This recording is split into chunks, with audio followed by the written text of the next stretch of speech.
बधाई हो, आपको पोता हुआ है। डॉक्टर ऑपरेशन थिएटर से निकलते हुए विमला जी को कहती है और साथ में ये कहती है कि बच्चे का वजन थोड़ा कम है पर स्वस्थ है, इसलिए चिंता की कोई बात नहीं है। ऐसा कहकर डॉक्टर अपने कैबिन में चली जाती है और विमला जी बहू और पोते के बाहर निकलने का इंतजार करने लगती है। थोड़ी देर में नर्स बच्चे और बिमला जी की बहू को वार्ड में शिफ्ट कर देती है। बिमला जी रूखे मन से वार्ड में जाती हैं और अपने पोते को देखकर अपनी बहू रेखा को प्रवचन देने लगती हैं।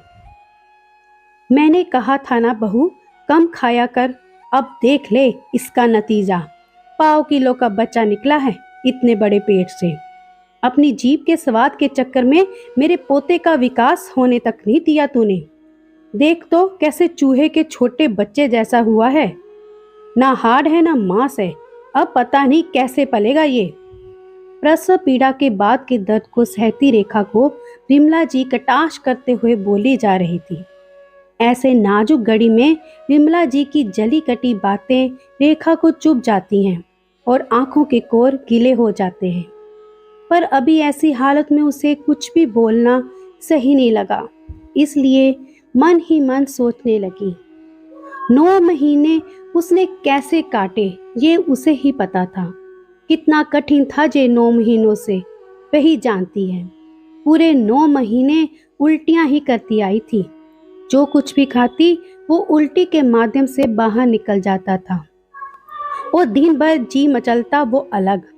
कुछ खाना भी चाहती तो भी गले से नीचे नहीं उतरता, इसलिए उसे जो कुछ अच्छा लगता वो वही खा लिया करती थी। उन दिनों रेखा को दाल रोटी चावल कुछ भी पसंद नहीं आता था, इसलिए हल्का फुल्का फल, आइसक्रीम, अंकुरित चना, मूंग, सलाद, छाछ, चॉकलेट, ओट्स खाकर अपना और अपने होने वाले बच्चे का पेट भरती थी।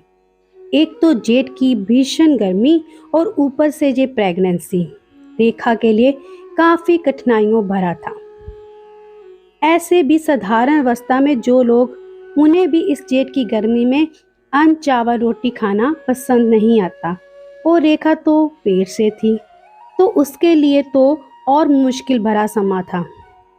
और इस चक्कर में वो कभी कभी बड़े बड़े तरबूज एक बार में खा जाती, तो कभी भर प्लेट सलाद, तो कभी एक बड़ी आइसक्रीम का पैकेट कुछ ही देर में खत्म कर देती थी, जिसे देखकर बिमला जी चिढ़ जाती थी और रेखा को ताने देने लगती थी। अरे मैंने भी बच्चे जने हैं बहू, पर हमारे नखरे इतने नहीं थे।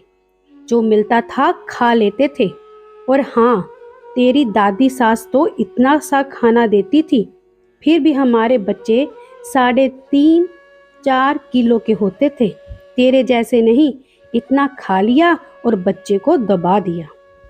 पता नहीं आजकल की लड़कियां खुद को क्या समझती हैं, सास की बात तो सुननी ही नहीं है।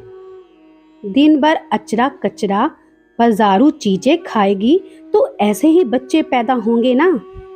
विमला जी बहू को भला बुरा सुना ही रही थी कि तभी वहां रेखा के ससुर मुकेश जी आ जाते हैं और बिमला जी के बीच में टोकते हुए कहते हैं, अरे बिमला जी, आप लगता है अपना समय भूल गई हैं, इसलिए बहू को खरी खोटी सुना रही हैं। जरा अपने बारे में भी तो बताइए बिमला जी। नहले पर दहला मारते हुए अपने नवजात पोते को देखते हुए मुकेश जी कहते हैं। बिमला जी अपना पोल खुलते देख मुकेश जी को मुस्कुराते हुए बातों को पलटते हुए कहती है, विवेक के पापा, आप भी ना कौन सी बातों को लेकर बैठ गए।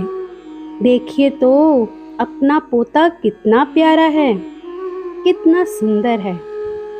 खैर, अपना पोता तो विवेक से ज्यादा स्वस्थ है और वजन भी 2 किलो 400 है।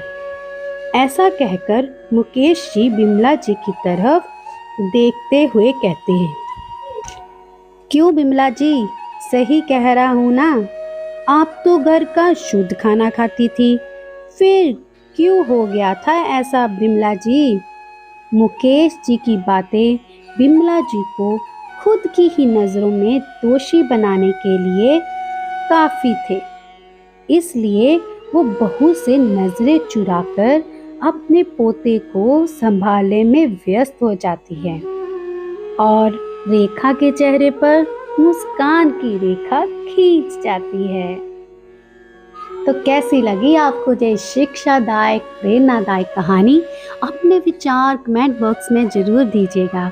और हाँ, अगर आप मेरे चैनल पे पहली बार आए हैं तो मेरे चैनल को सब्सक्राइब करें, वीडियो को लाइक करें और ज़्यादा से ज़्यादा शेयर करें।